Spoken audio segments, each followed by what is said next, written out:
good morning, good afternoon, good evening, everyone, and welcome to the world's most exciting classroom. My name is Joe Grabowski, and I'll be your host for today.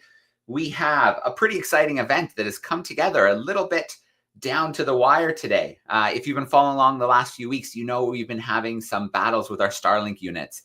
When we left Cape Town, our maritime unit went down, and then when we reached St. Helena, we lost our land unit. So it's just really bad luck. Starlink units have been amazing to us for the last 2 years. We've been broadcasting from the ship and places all over the world, but I think we've just pushed them too far. 2 years of abuse on the ocean, being dragged around different places on land in Rio and the Galapagos and Sydney.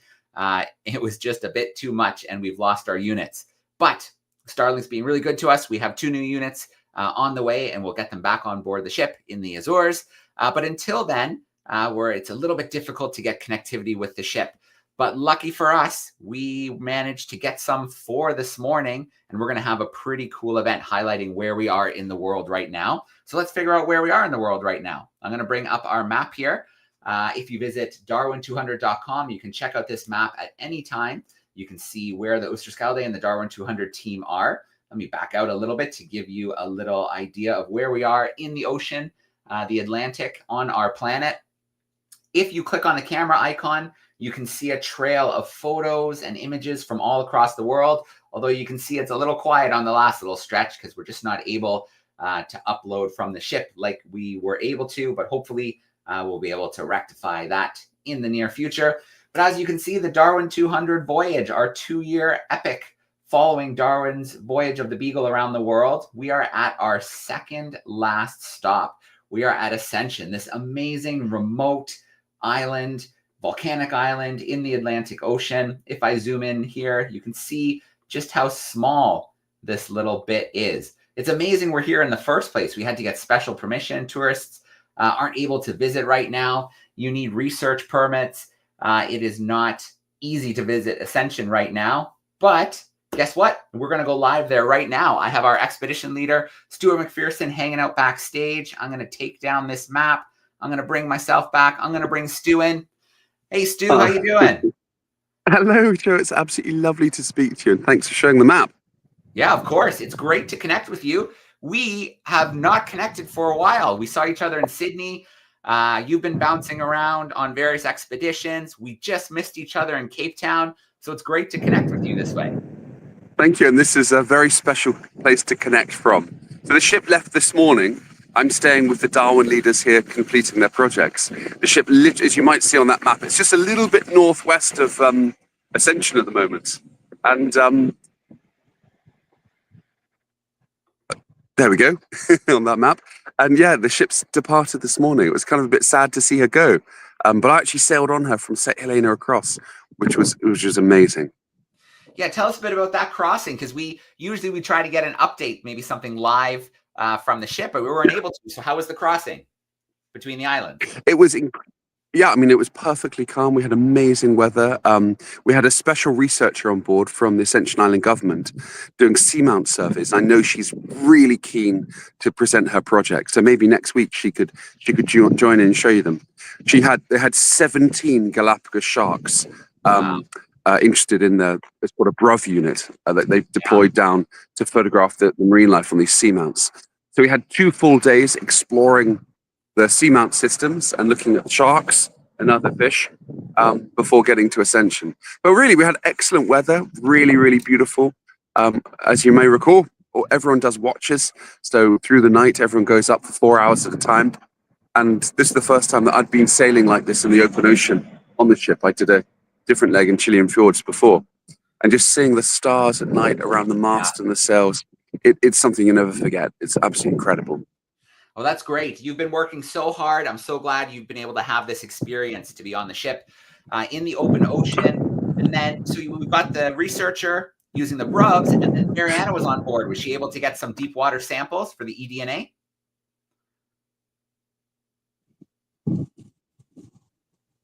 Oh, I lost you for a second, Stu. Can you hear me now? I was telling you about my horse. You wanted to try. Yeah, absolutely. Yeah. I'll give you my tip. Sorry. Sorry.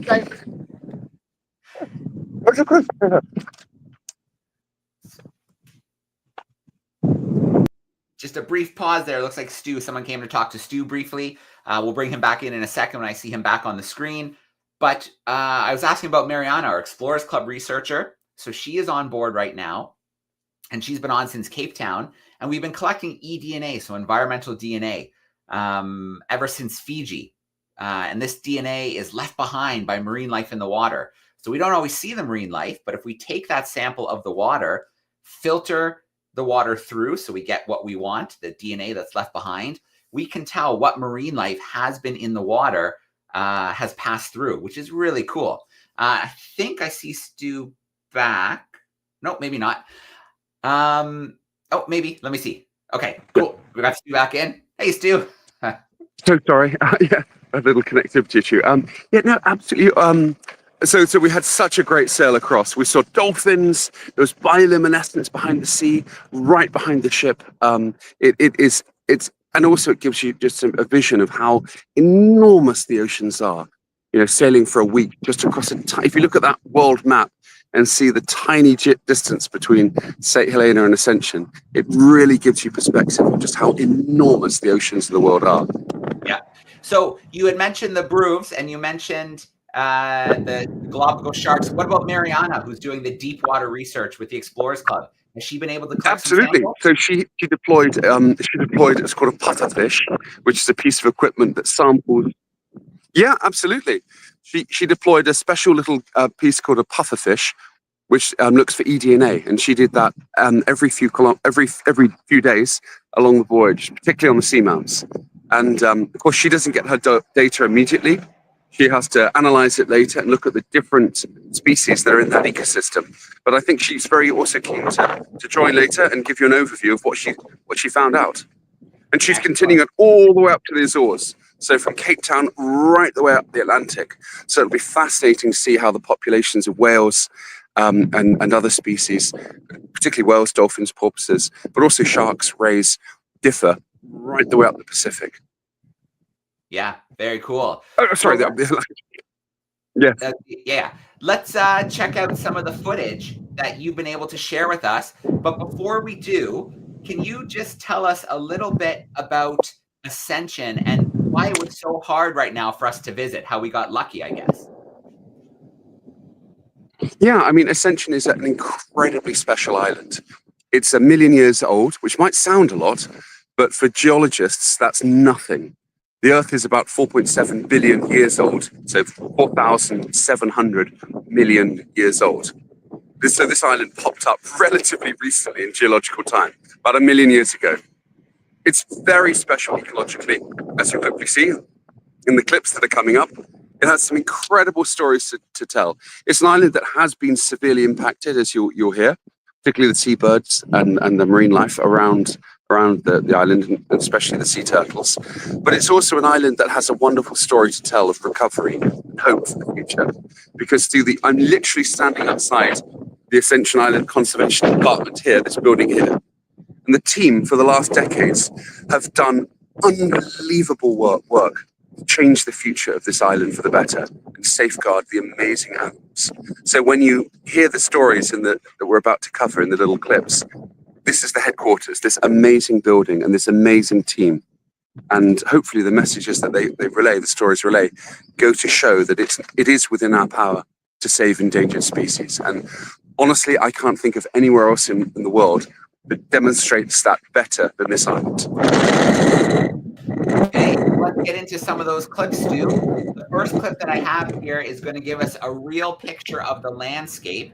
And you've got a story to tell about when Darwin visited, and along with his colleague Hooker, when they did a really kind of amazing experiment that's really brought life to the island. So let's take a look at these clips now. I'm going to bring the first one up here, and then we'll talk a little bit about them after we play each one. So here comes the first one. Here we go. Welcome to Ascension Island. This is one of the most interesting islands in the world, and it has an amazing story to tell. So Charles Darwin got here in 1836.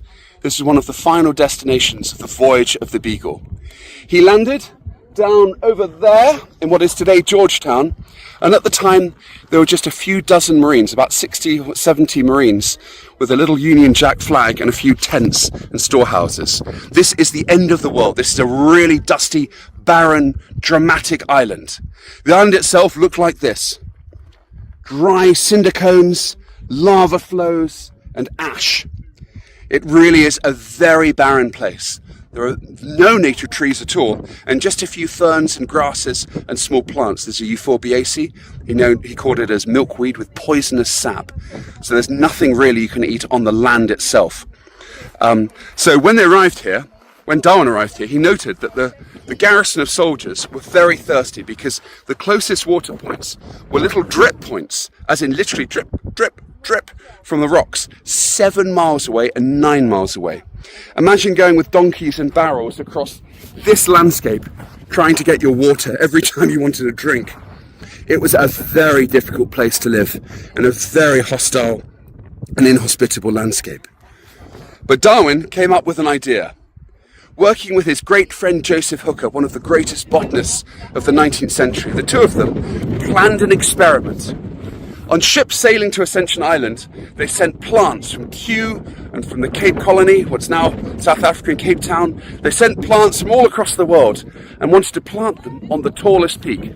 At the time, the tallest peak was known as Green Hill because it had a dusting of green on it, of ferns and grasses. But it really looked like this. It was dry, ashy and barren.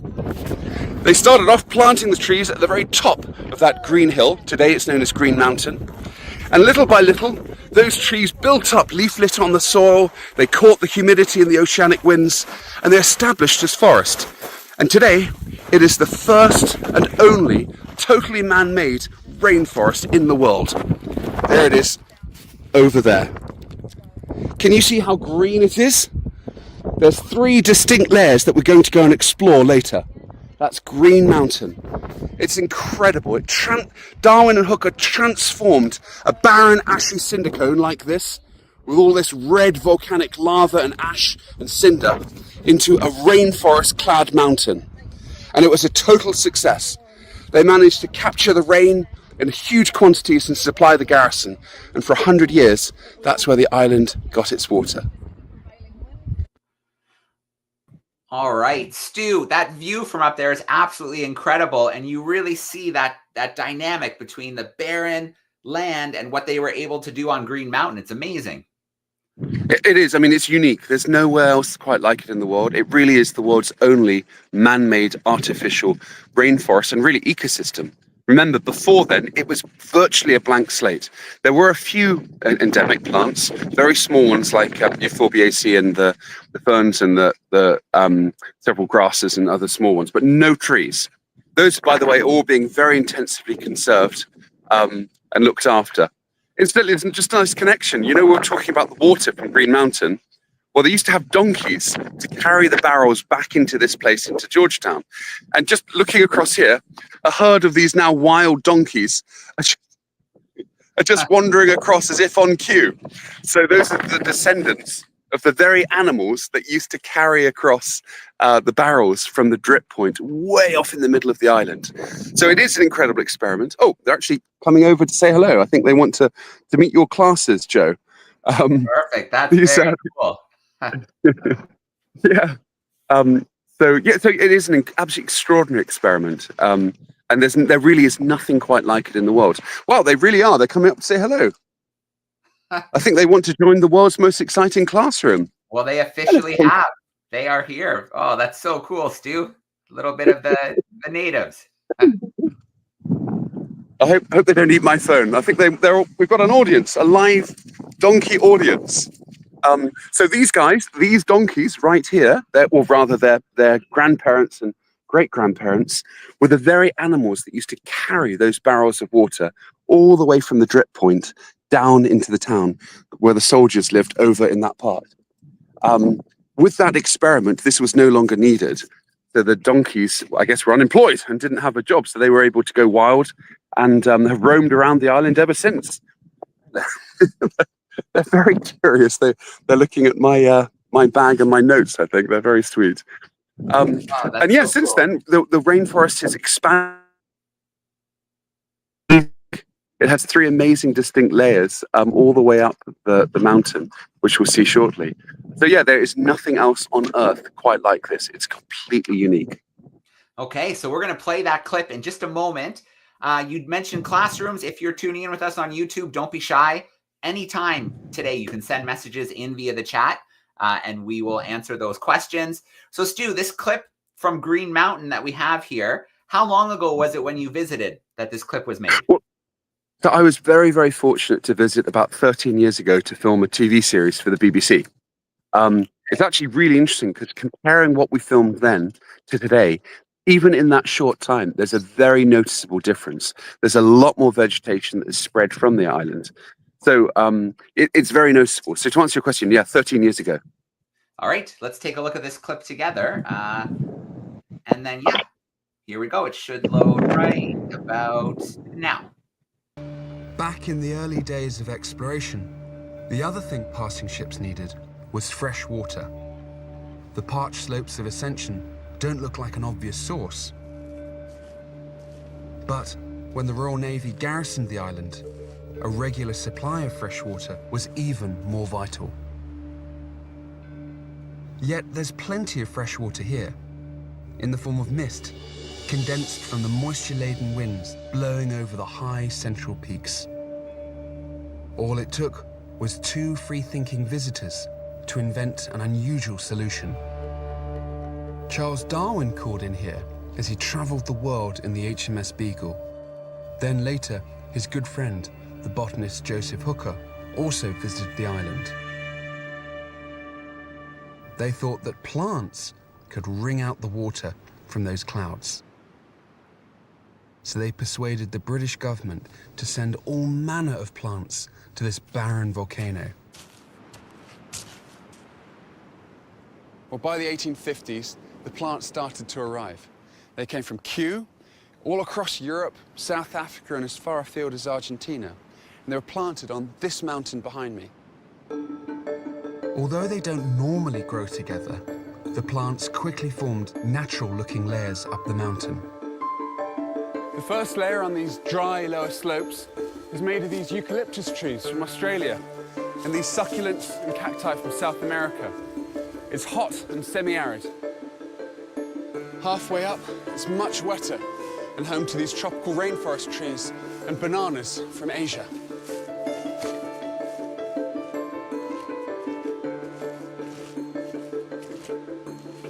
The upper slopes and the summit of the mountain are much cooler, and they're home to this mossy montane cloud forest.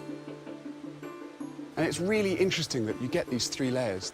These layers occur on tropical mountains across the world. And the fact that they've developed and stratified like that in such a short time is just nothing short of amazing. Even more amazing, this man-made forest did exactly what Darwin and Hooker hoped it would. Different plant species were selected to trap more and more humidity from the air. This is one of the original ficus trees that Joseph Hooker sent down from Kew over a century and a half ago. And he selected this tree specifically because these highly divided branches and these long aerial roots, they're all covered in moss, and that dramatically increases the surface area by which the moisture can be trapped. And the results couldn't be more efficient. There's been no rain up on this mountaintop today, but as you can see, the roots are literally dripping with moisture.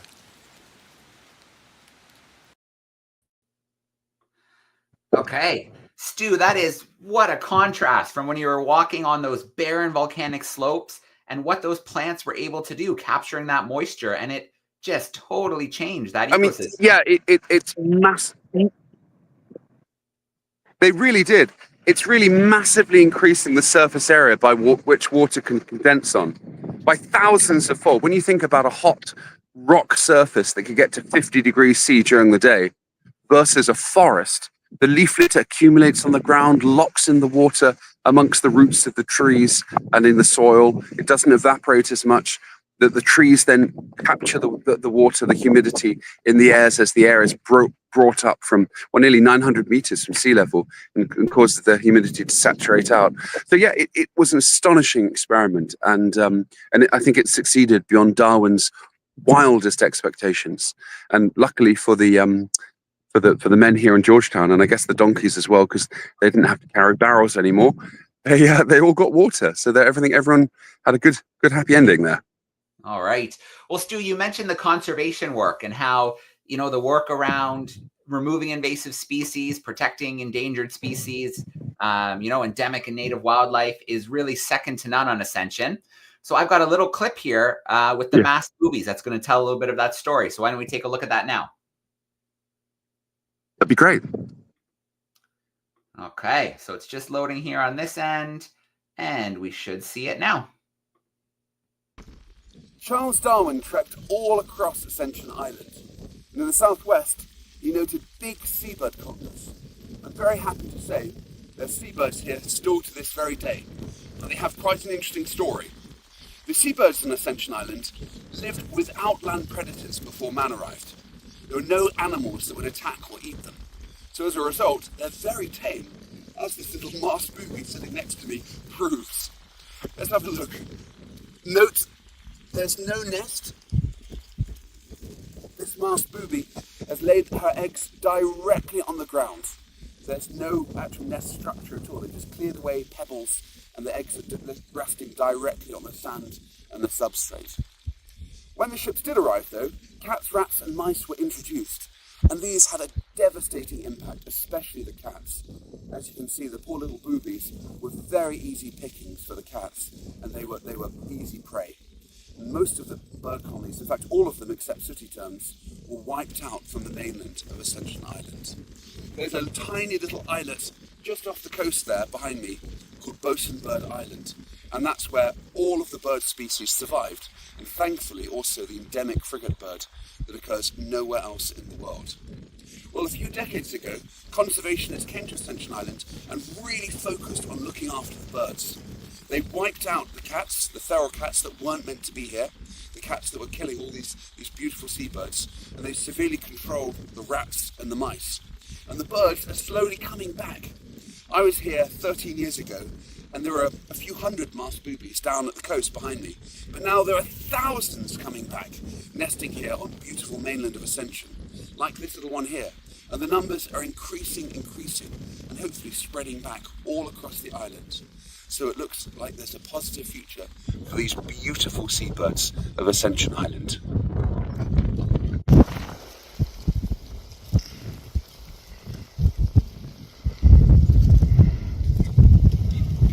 All right, we'll get you back in here, Stu. So that's just one example of some of the incredible conservation work that's happening.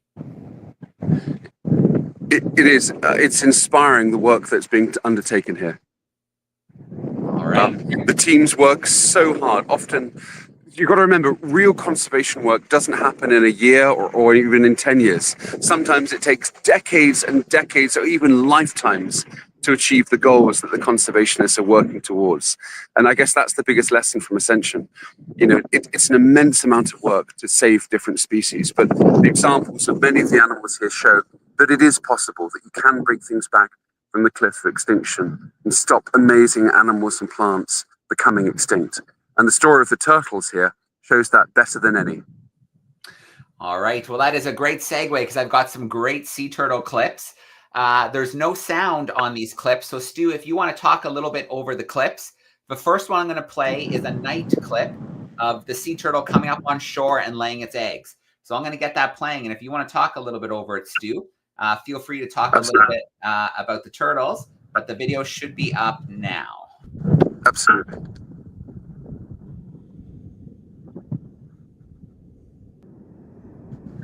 So, Ascension Island is home to the second largest colony of green sea turtles in the Atlantic. Tens of thousands come ashore every year here to breed. It's an incredibly important strategic location for these turtles to come and breed. You might see a little island such as Ascension as just a little dot in the ocean. But islands such as Ascension are so important for the marine turtles. They have to breed not just on the island, but in many cases on the exact beach where they themselves hatched. So these islands might be small, but they're disproportionately important. The turtles that actually hatch here go all the way down to the coast of Brazil. They swim for thousands of kilometers to munch on sponges and other foods in the ocean. So this little island, last year it had a record number. It had 40,000 nests of these beautiful green sea turtles. It is a bit of a sad story, though. The turtles were severely impacted over the last 300 years. Ships that would call in here would buy live turtles, stock up with them, put them on the deck of the ship, and as long as you kept them wet, they'd survive for months. And then the sailors would actually eat the turtles alive, because it was very hard in the 18th and 19th centuries to transport food. There was no refrigerators, no freezers. Food had to really be salted, like salted beef or salted pork, or baked really hard, like ship's biscuits. But even then, weevils, little beetles, would get in and munch on the food. So many ships would call into Ascension Island and pick up, in some cases, dozens and dozens of large turtles. Remember, these animals can be 50, 100 plus years old. So taking them out, those adults out, really impacted the population, and the population began to collapse very, very, very swiftly, very quickly indeed. Sadly, by the end of the 19th century, the population had gone down from tens of thousands of nests to just a few hundred. And the sad thing is that conservation didn't succeed in that regard. They stopped hunting the turtles simply because there were too few left for it to be commercially viable. So it just wasn't worth bothering to collect them because there were so few left. So this was really before any kind of conservation law here on the island. After World War II, happily, the turtles were conserved, and their numbers have come exploding back. I believe it was 40,000 nests on the island last year. Each nest can have 50 or more eggs. So we're talking hundreds of thousands of hatchlings. I was actually watching the hatchlings on the beach literally this morning. I mean, it is sad.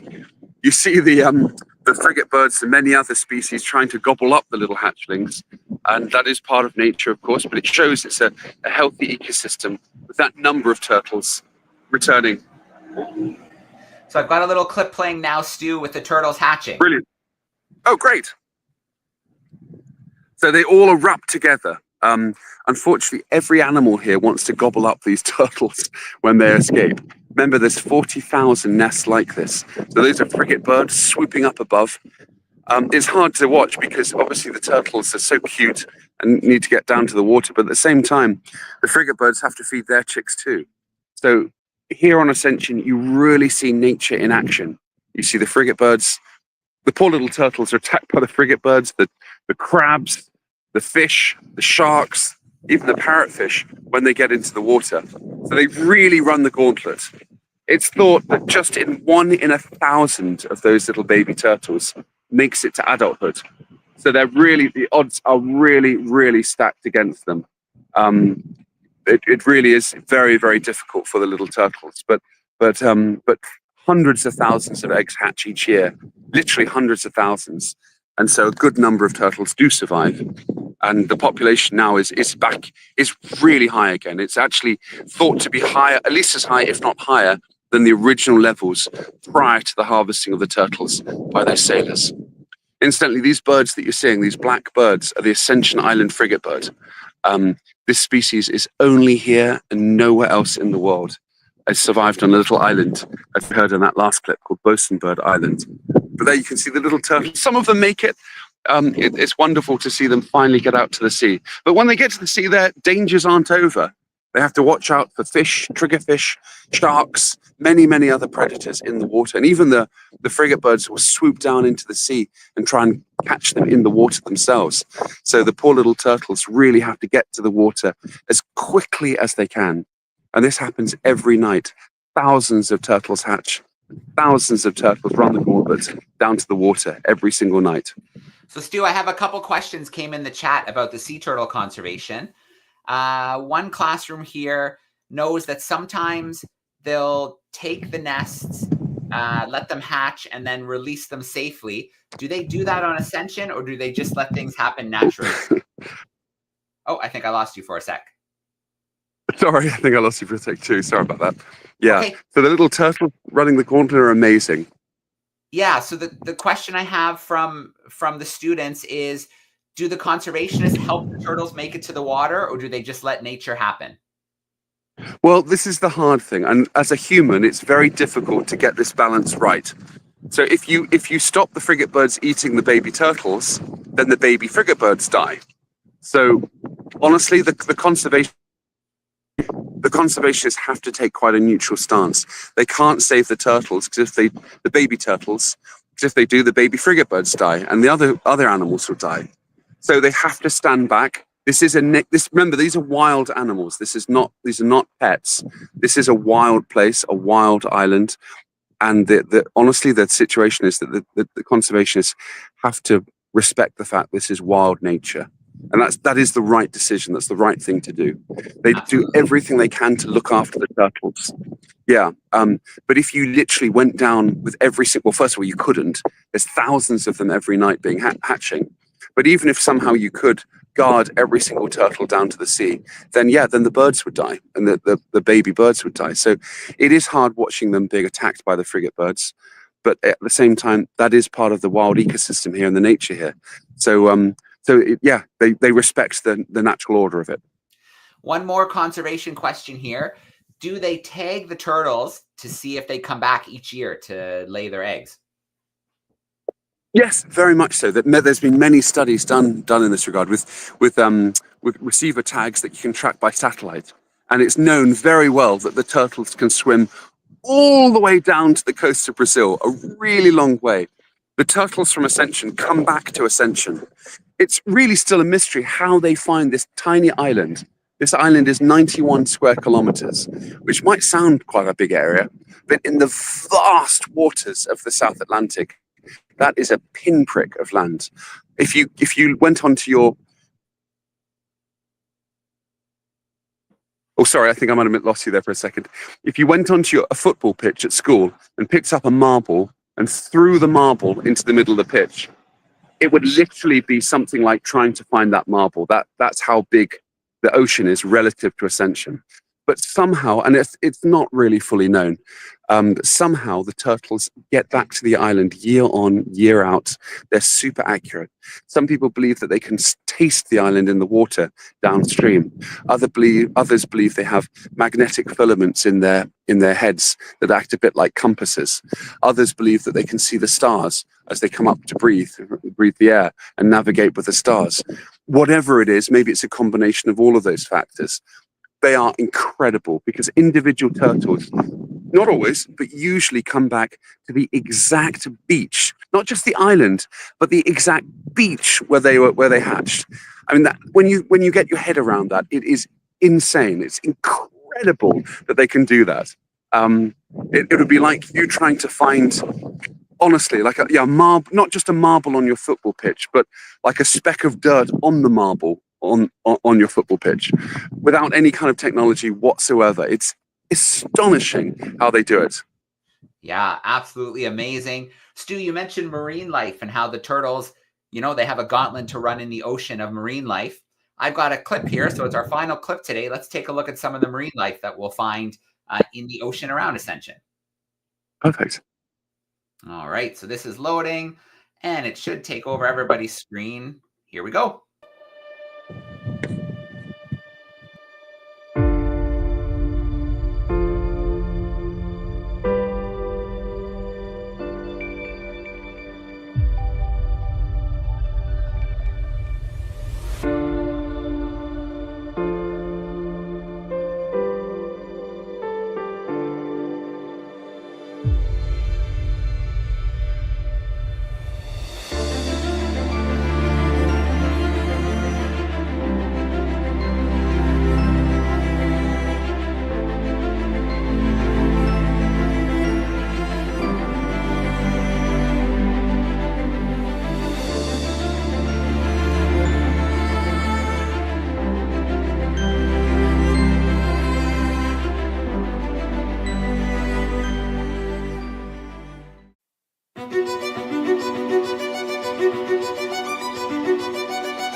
Wow, Stu, I am so jealous of the whole team right now for getting to spend that time there. The Darwin leaders, the projects. It's what a place. It's just amazing.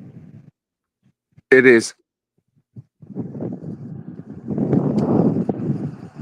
It is such a special place, especially because of the conservation work that takes place here. So all around the island, outside 12 miles, it's an enormous marine reserve. So it has one of the most intact and most beautiful marine ecosystems on Earth. And that's a testimony to the work that's done here. I have to say, you saw those little shots of the black triggerfish as the ship came in. Those triggerfish are incredibly abundant here. Darwin actually documented them as well. They're in enormous numbers, and if you drop anything in the water, not even if it's anything edible, but if you drop anything in the water, they swarm around it. So they're wonderful fish, and just coming in and out from the ship, coming in and out from Oosterschelde on the Zodiac, was surrounded by those beautiful black triggerfish. They're really cool. All right, I've got two more questions here in the chat for you, Stu. The first one is about food on the island. Do they grow and catch all their own food, or I think maybe we lost Stu for a second. Oh, no, cool, kids. Yeah, that's a really good question. So the island is resupplied regularly with food from the UK and from other parts of the world, but they actually have a hydroponic farm here. So hydroponics is growing plants with water. And they actually, funny enough, literally this time yesterday, the crew from the ship, the cook, Bob, went up there to buy a load of fresh fruit and vegetables, tomatoes, lettuces, and so forth. They literally bought them in from the hydroponic farm, growing them directly from water, which is pretty cool. There's no farming areas here. There were 100 years ago on Green Mountain, but that isn't really carried out anymore. But they do produce vegetables, and I believe some fruit like tomatoes in the hydroponic farm, and I think some eggs as well. There's a few chickens knocking around. Okay, and I've got one more question here in the chat, wondering about what projects Darwin leaders worked on this time. That's a really, really good question. So we have 3 amazing Darwin leaders that sailed on the ship from St. Helena. They're doing 3 separate projects. One, looking at the seabirds. So I'm sure they'll be delighted to come on in a week or so once they can, talking all about the protection and saving of the seabirds. It's a very complicated story. The conservationists had to work really, really hard over many decades, but the seabirds are returning back to the mainland. I won't ruin the story. I'll let the Darwin leaders tell it properly in a week or so once they've finished. The other 2 Darwin leaders are doing one on the marine ecosystems and the beach side, the beach tops, and the other one is doing the terrestrial ecosystems with green.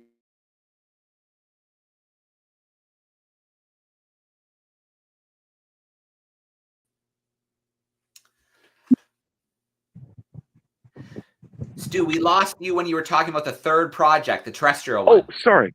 The terrestrial project focused on the Green Mountain. So this artificial ecosystem that was built on this barren cinder cone in the middle of the island. I mean, it's an interesting story because introducing invasive non-native species, or rather non-native species, is never a good thing.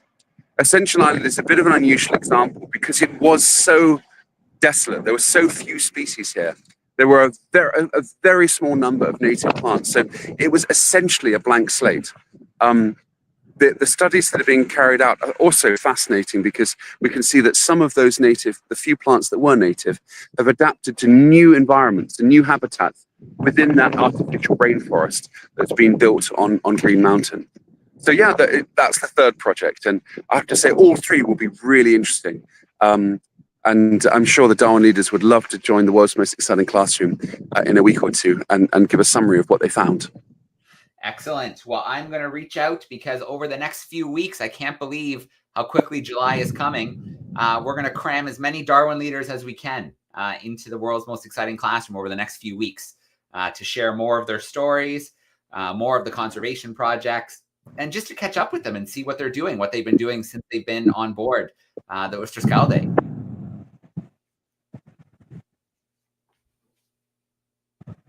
Absolutely.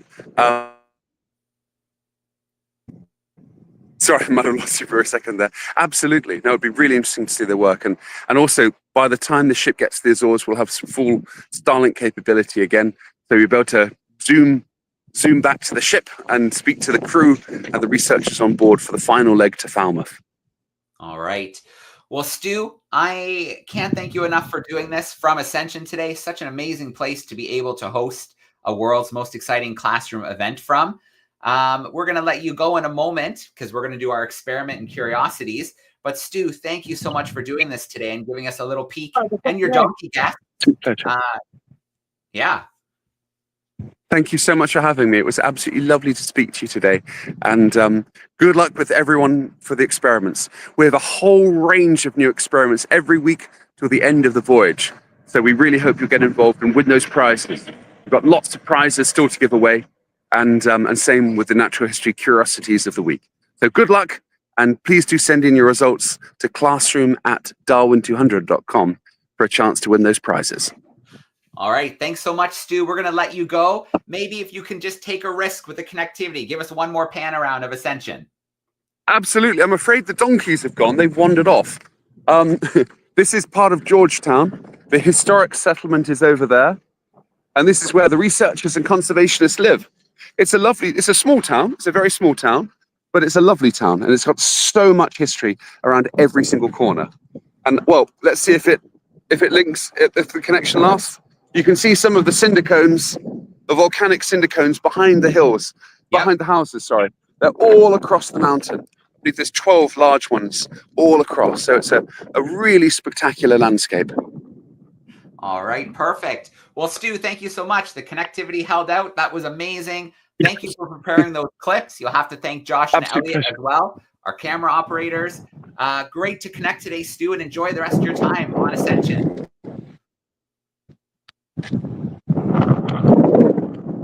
It's an absolute pleasure. I look forward to seeing you soon, Joe.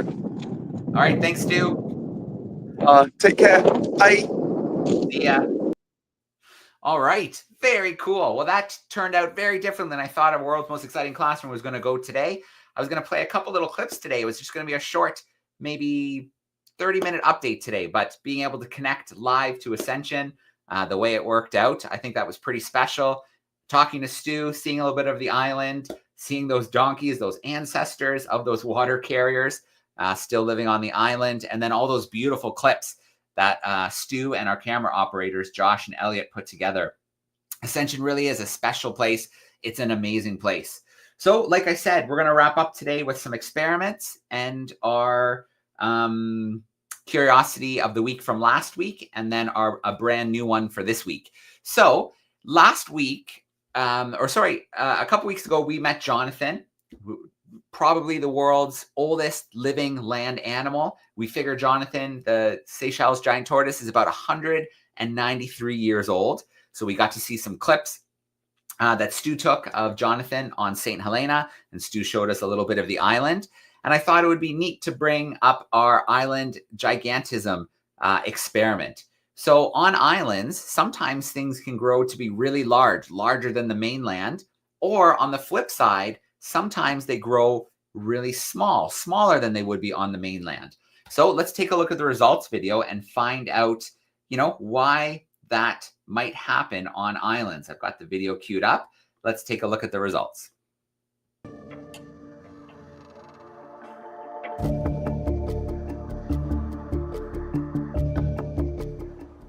Two weeks ago, your activity task was to put forward your ideas why animals change on islands. Did you work out why certain animals and plants become really big on islands. This is known as island gigantism. Or why other animals and plants become really small on islands, which is known as island dwarfism. Well, the answer is a bit tricky, but let me explain.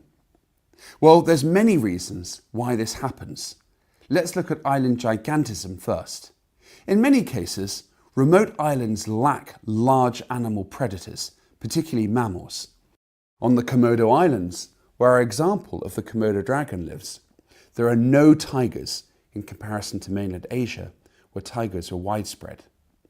This is really important for predators, such as the ancestors of the Komodo dragons, because it means that the predators can grow bigger and bigger, and that means they can hunt a larger range of prey. In the case of our Komodo dragons, the fact that they've grown so big means that they can hunt animals as large as buffalo. On small islands, there often aren't as many large species of animals as on the continents, so being bigger in size means a much greater range of prey that the predators can eat. Having a bigger body also often means that predators can live longer between meals. So in our example of the Komodo dragons, these huge lizards can wait weeks in between meals, which is very important on islands where food is often scarce. Similar evolutionary reasons explain why herbivores are often really large on islands too. Think of the Galapagos tortoises. These animals munch on leaves, so they don't need to evolve to become large to hunt other animals. But the second reason, the survival between meals, is very, very important. And this is especially so on dry islands, such as the Galapagos archipelago. These huge tortoises can last weeks between drinks and meals. And on these drought-prone islands, that can be the difference between life and death. Smaller tortoises that can't survive so long would be wiped out, would live longer between their meals. So this goes some way to explaining why they've evolved to become so big. Now let's look at island dwarfism. Could you work out why the Brachysia chameleons have grown to be so small on the island of Madagascar? Well, on different islands, the exact opposite processes can take place. In some cases, it's absolutely within the organism's interest to grow smaller and smaller and smaller. This is especially the case on larger islands such as Madagascar, where there are larger numbers of predators. In this case, the chameleons have grown so small for two reasons. They can hide away and be camouflaged from potential predators, and they can also target small arthropods and insects as their food. So in this case, staying small means they have a better chance of surviving. Did you answer correctly? Let's find out now who won this activity's 3 prizes. All right, let's get nice and full screen here after looking at that. And so I think that shows some really interesting facts as to why that would happen, why we're getting those large species on islands and those small. And it really applies to Jonathan. Jonathan is native to the Seychelles, but was obviously in the 1800s brought to St. Helena. And that large size gives him a real advantage. He can go a lot longer between meals and drinking. On those islands can be drought prone. It could be a long time between rains and getting that nice fresh green stuff that they like to eat. So the bigger the tortoise, the better chance it's going to survive over that span of time. And I want to give a huge shout out to Mr. Clue's classroom. They're a classroom in Toronto, Ontario, who sent me in their thoughts on it, and they nailed it. They talked about how predators can be larger. They talked about how animals can be larger because they're not fearing being hunted by larger predators. And they did talk about how big animals can resist drought. So they did some great research. So a shout out to that crew. And we'll be sending you an Amazon gift card. So shout out to our group. They are a grade 6 classroom in Toronto, Ontario. So thank you so much for that. We have a brand new experiment, and I chose one about photosynthesis because I thought it was a real nice fit with talking about Green Mountain and how Darwin and Hooker were able to suggest all those plants to be sent to the island, grown on that barren cinder cone. And oh my gosh, what it's turned into, that amazing ecosystem that's developed on the island, and solve the water issues that people living on Ascension were having. And then we saw those donkeys. It freed up the donkeys' time. They're no longer having to take barrels of water across that barren landscape, 6, 7, 8 kilometers or more. So let's take a look at this photosynthesis experiment that you can try in your classroom over the next 2 weeks.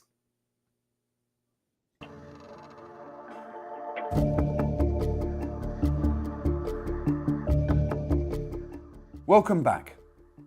No doubt you've heard of photosynthesis. This is the process by which plants use sunlight to transform water and carbon dioxide into glucose and oxygen. This is an incredibly important process. Plants use that glucose as their energy to grow, and the oxygen that's produced as a byproduct is what we breathe. You can see photosynthesis happen and plants producing oxygen. This is best observed with aquatic plants, and that is what today's experiment is all about. You need a large container to hold water, such as a large measuring jug, a few beakers of water, ideally a see-through funnel, if you can get one, a test tube, and some pondweed. This experiment is quite simple. The first step is to put some pieces of pondweed into your container. So let's just pop a few of these in. These, hopefully, are going to photosynthesize for us and produce lots of oxygen bubbles. So let's put those in here. You have to find a funnel that just fits inside your container. And I think, yep, this one will do just nicely. You've got to angle it really carefully so all of the pondweed is below the funnel. And this is why having a transparent funnel is important, because light has to pass through the funnel and actually illuminate the plants they photosynthesize. So you really need to find a glass funnel if you can. The next step is carefully fill up your container with lots of water. The more the better. Try and get it as high to the top of the container as you can, because you'll see why in a second. You might have to hold the funnel down as you do this. Let's put in a little bit more.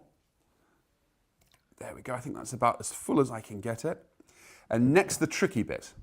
So what you have to do is get a test tube, put it into the container, fill it with water, put your thumb or finger over it, and then put it on top of the funnel so it stays full. Now, if you look really closely, you'll see the funnel then leads straight into that test tube. You're ready to go. You then need a bright light source, such as a desk lamp, and you've got to put it as close to your container as you possibly can. Then you have to leave it for an hour or two. Look really carefully at the plants and see if anything happens or anything changes.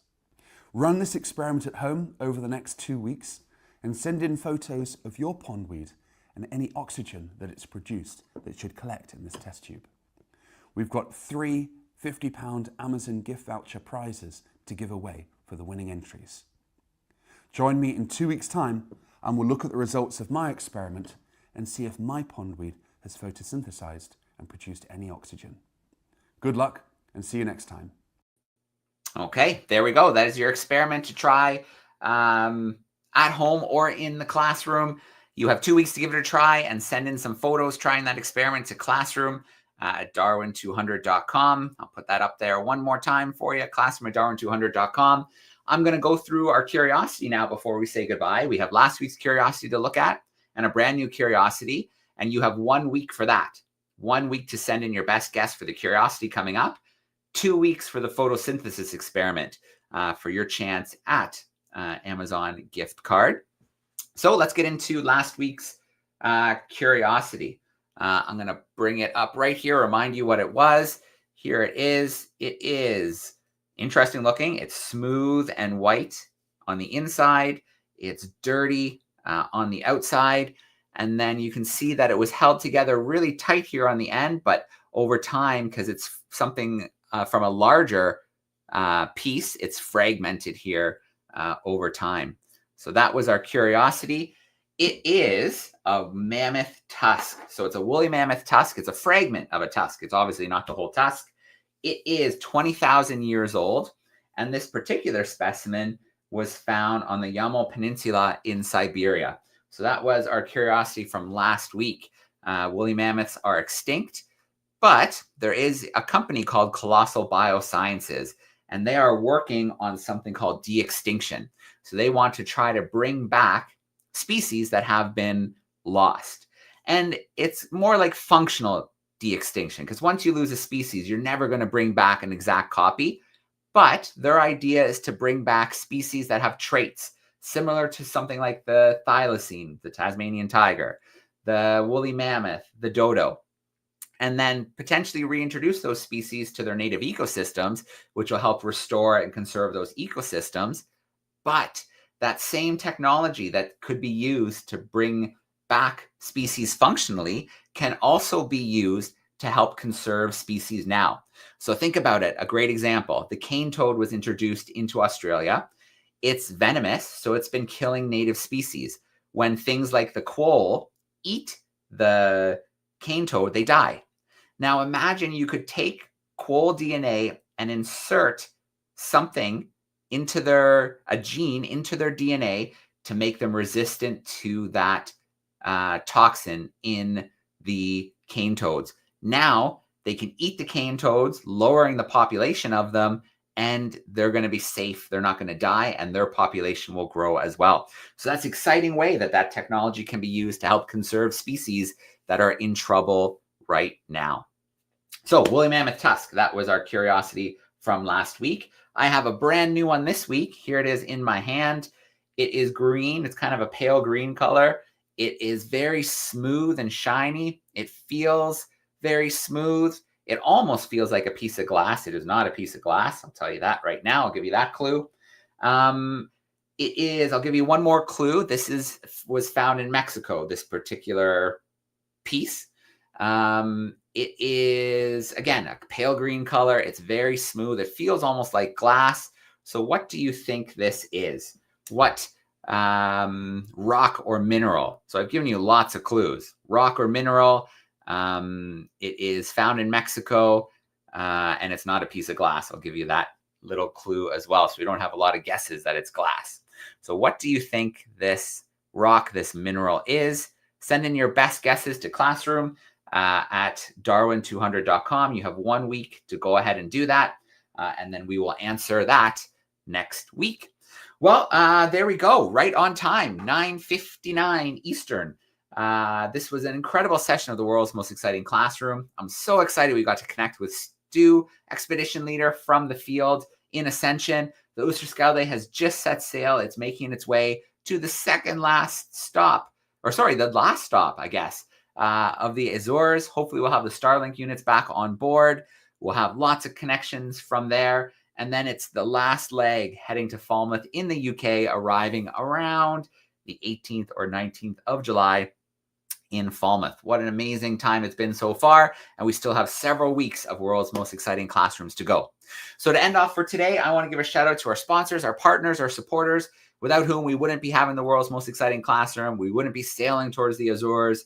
We wouldn't have our young conservation leaders in the Ascension right now, our Darwin leaders, and we wouldn't have researchers like Mariana on board doing deep sea eDNA collection to find out what's living in those deep waters along the coast of the Atlantic, along Africa and Europe. So thank you to everybody who tuned in today. A huge shout out to Stu, Josh, and Elliot for those great clips. And we hope to see everybody next week when we'll probably have some more Ascension clips to share. And we'll have some guest speakers, new experiments and curiosities. We can't wait to see you. But for now, I hope everyone has a great rest of the week and a great weekend.